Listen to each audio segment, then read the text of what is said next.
Welcome to Fundamental Supersize Business Strategy number 49. Sharon Horne-Ellstrom here, and today we're going to talk about the Agile strategy.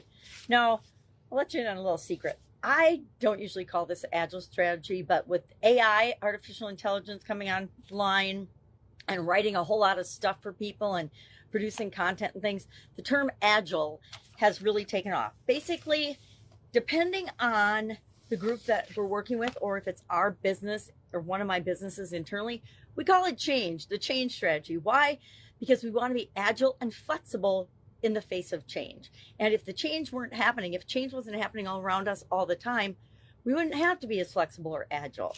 Now, anybody who's ever had a job is probably laughing right now, like I am, about the word change. So many people push back and are afraid of change at any given time. It's almost mind-boggling. I had a lot of stuff happen to me throughout my lifetime, but I remember as a kid realizing that everything around us is changing all the time, and we needed to become a part of that movement and an integral part of that and embrace that in order to get the results that we wanted in our life. If we push against it, we're spending all of our energy and all of our resources trying to stop something instead of going along with the flow of change that is going in the direction of what it is that we want to create. And this specifically applies to us growing and building and supersizing our businesses. What are some of the advantages, of course, to being able to handle change in an agile, flexible, efficient, and effective way? Number one, faster decision making. Again, people who've ever had a job are probably laughing because they know how hard it is to get anything done depending on the environment and the culture that you're working in or working with. If you're a coach or a consultant or a service provider of any way, shape, or means, you also are probably laughing and know what I'm talking about. I think of different agencies and change orders and contracts and change orders. There's so many ways where this doesn't go as it should, which is part of why we want to be the example. We want to set the example with our flexibility, our ability to handle change, etc. Increase customer satisfaction. There is no doubt that if you are able to solve problems on the fly and fix things that your company does wrong, because I guarantee all of our companies make mistakes and do things incorrectly or inadvertently have a result that we didn't anticipate or expect. And we need to be able to, number one, take ownership and responsibility for that we created it and that we have the ability to fix it. And almost every company easily has the ability to fix it. Nowadays, more than ever, a fix is often a push of a button on a computer panel or an operating system panel. It helps us to optimize resource management by being agile and flexible and being prepared and knowing that changes are going to happen. We make different decisions for how we run our business on a day-to-day basis.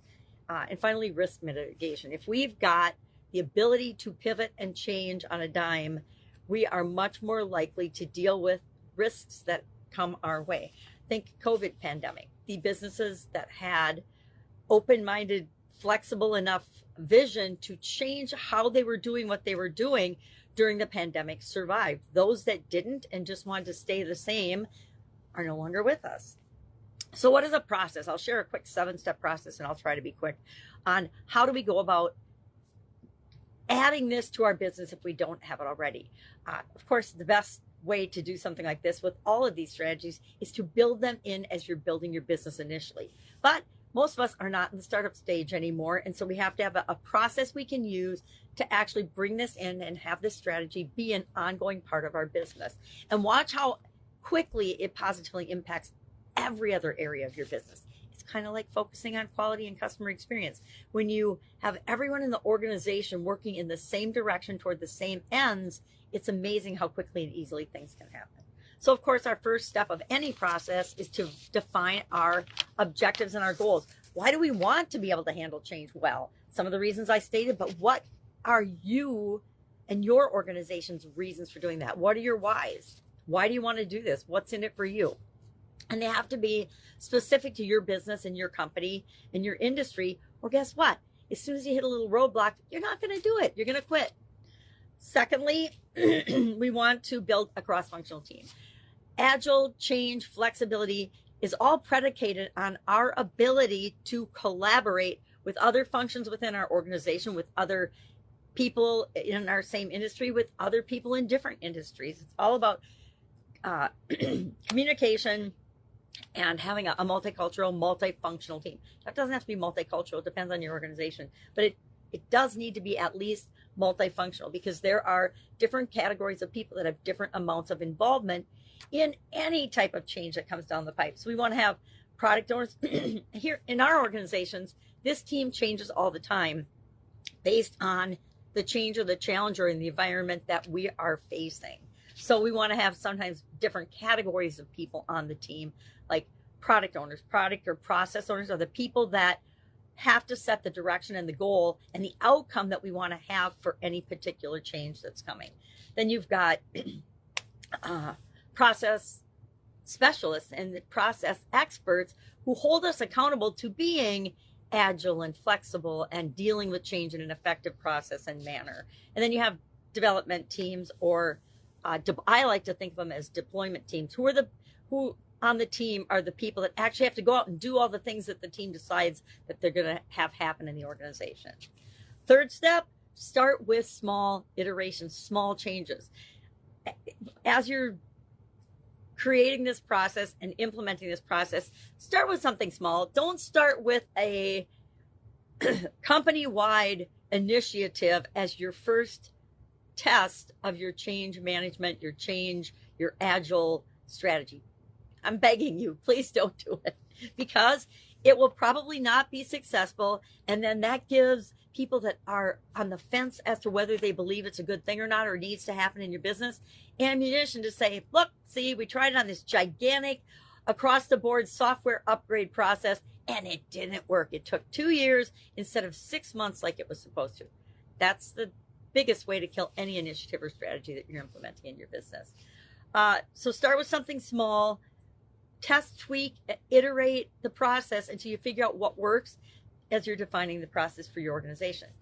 Use continuous feedback loops. Another really important factor in change strategy or agile strategy is that we have feedback loops. We're getting feedback from all the stakeholders on a continuous basis, and we want to set those up so it's automatically happening.